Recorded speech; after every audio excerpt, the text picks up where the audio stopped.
Welcome back to another episode of Moto GP Back, and today we're going to talk about the upcoming Thai Grand Prix. Now, here is the schedule for Friday. Here is the schedule for Saturday. And here is the schedule for Sunday. Now, this is the first time that we've been back in Thailand since the pandemic hit. And the last time that we were there, the top 10 were Marc Marquez, Quartararo, Viñales, Dovizioso, Rins, Morbidelli, Mir, Rossi, Petrucci, and Nakagami. And I think this weekend's race is going to be really interesting because the way the circuit is, I do think it's going to favour Ducati with the long straights. 90-degree turns and long straights, hairpins into long straights.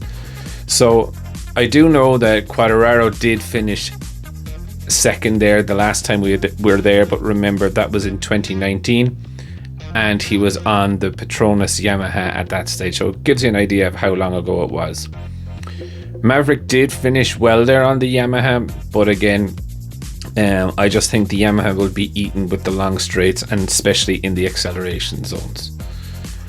Marc Marquez did an absolutely amazing performance last week. Really can't get over how good of a performance he was. Very solid.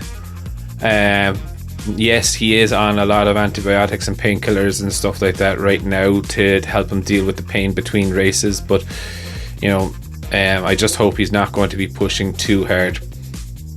Marquez does get the bit between his teeth and does go for the win. Gotta admire that in the rider. But I just hope he just doesn't over push it. It'll be interesting to see how Morbidelli goes here as well. He did have a strong race in 2019. Maverick is the same. How is he going to do on the Aprilia this year? Petrucci is back on the Suzuki. It'll be good and interesting to see how he goes on that. Nakagami obviously is not there, being replaced by Nakashima, of course. Crutchlow will also, he finished 12th in his last attempt there. Polo Spagro on KTM was down in 13th place. But I think just the way the whole track is, it's going to be very interesting.